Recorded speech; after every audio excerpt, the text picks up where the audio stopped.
ചെകുത്താൻ ലാസർ അല്ല, നിന്റപ്പൻ ലൂസിഫർ മാത്തൻ വന്നാലും ഷാജി പാപ്പൻ കപ്പ് കൊണ്ടേ പോകും. അങ്ങനെ നമ്മുടെ ഷാജി പാപ്പന്റെ മൂന്നാം വരവ്, ഷാജി പാപ്പന്റെ അല്ല, നമ്മുടെ ജയേട്ടന്റെ. കാരണം ഷാജി പാപ്പന്റെ ആണോ ജയേട്ടന്റെ ആണോ എന്ന് പറയുന്നതിൽ ഏത് പറയണമെന്നുള്ള അറിയില്ല. കാരണം ജയേട്ടൻ അങ്ങോട്ട് ജീവിച്ചു നിൽക്കുകയാണ് ഈ 3 സിനിമയിലും. ഷാജി പാപ്പൻ തന്നെ പറയാം, ഷാജി പാപ്പന്റെ മൂന്നാം അംഗം ആട് 3, ഒരു മിഥുൻ മാനുവൽ തോമസ് പടം.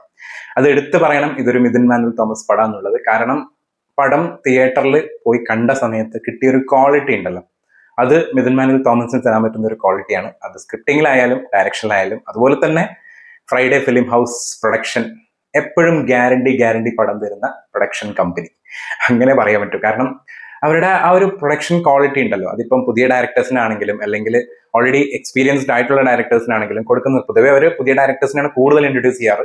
അതിൽ അവർ കൊണ്ടുവരുന്ന ഒരു ഫ്രഷ്നെസ് ഉണ്ട്, ഇപ്പോൾ ഒരു ക്വാളിറ്റി അല്ലെങ്കിൽ കണ്ടന്റ് വരുന്ന ഒരു ഫ്രഷ്നെസ്, അത് ഇത്തവണയും അവർ അടിവരയിട്ട് കാണിച്ചു തന്നിട്ടുണ്ട്. അപ്പൊ നമുക്ക് പടത്തിലേക്ക് വരികയാണെന്നുണ്ടെങ്കിൽ, ശരിക്കും ആട് 1 ഞാൻ തിയേറ്ററിൽ പോയിട്ട് കണ്ടാണ്. കണ്ണൂർ സവിത ഫിലിം സിറ്റിയിലാണ് പോയി കണ്ടത്. ഒരുപാട് നെഗറ്റീവുകൾ പടം ഇറങ്ങിയ സമയത്ത് വന്നിട്ടുണ്ടായിരുന്നു. എനിക്ക് പേഴ്സണലി പടം ഫസ്റ്റ് ഡേ കണ്ടപ്പോൾ തന്നെ ഭയങ്കരമായിട്ട് ഇഷ്ടപ്പെട്ടു, ഭയങ്കരമായിട്ട് ഞാൻ എൻജോയ് ചെയ്തു. എൻഡ് വരെ ആ ഒരു ഓരോരുത്തരുടെ എൻട്രിയും പടത്തിൽ വരുന്ന ഓരോ സീനും സീക്വൻസുകളും അതിൽ വരുന്ന കോമഡി എലമെന്റും ആ ഒരു സ്പൂഫ് എലമെന്റ് എല്ലാം കൂടി നന്നായിട്ട് എൻജോയ് ചെയ്തിട്ടാണ് ഞാൻ വന്നത്. പക്ഷെ ഞാൻ വന്ന് പറഞ്ഞ ഓരോരുത്തർക്കും വലിയ പടം കത്തിയില്ല, അവർ പോയി കണ്ടപ്പോൾ അവർക്ക് വലിയ ഇഷ്ടപ്പെട്ടില്ല എന്നുള്ള സംഭവം. പക്ഷെ പിന്നീട് സംഭവിച്ചത് ചരിത്രമായിരുന്നു. പടം ടൊറന്റിലൊക്കെ ഇറങ്ങി, ഡിവിഡികൾ ഇറങ്ങി, അതിലൊക്കെ ഭയങ്കര ഹിറ്റായി. എല്ലാവരുടെയും സ്ട്രെസ് ബസ്റ്റർ എന്ന് തന്നെ പറയാം. അങ്ങനെ ഒരു മൂവിയായി ആ ഒരു പടം. അതിലെല്ലാ ക്യാരക്ടേഴ്സും സെലിബ്രേറ്റ് ചെയ്യപ്പെട്ടു. അതിനുശേഷമാണ് സെക്കൻഡ് പാർട്ട് ഇറങ്ങിയത്. സെക്കൻഡ് പാർട്ട് ഇറങ്ങിയ സമയത്ത് ഞാൻ ബാംഗ്ലൂരായിരുന്നു. അപ്പൊ എനിക്ക് തോന്നുന്നത് ലക്ഷ്മി തിയേറ്ററിലോ അവിടെ എവിടെയാണ് ഞാൻ പോയിട്ട് സെക്കൻഡ് പാർട്ട് കണ്ടത്, നമ്മുടെ മടിവാളിൽ വെച്ചിട്ട്.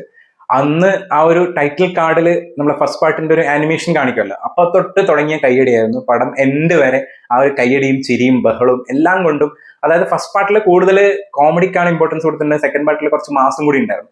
ആ മാസ് വന്നപ്പോഴും അത് നമുക്ക് ഭയങ്കരമായിട്ട് ഇഷ്ടപ്പെടുന്നുണ്ടായിരുന്നു. കാരണം തിയേറ്ററിൽ അത് കൈയടിക്കാനുള്ള ഒരു എലമെന്റ്, ഗൂസ് ബംസ് മൊമെന്റ്സ് വരുമല്ലോ, ആ ഗൂസ് ബംസ് മൊമെന്റ്സ് സെക്കൻഡ് പാർട്ടിലും കിട്ടിയിട്ടുണ്ടായിരുന്നു.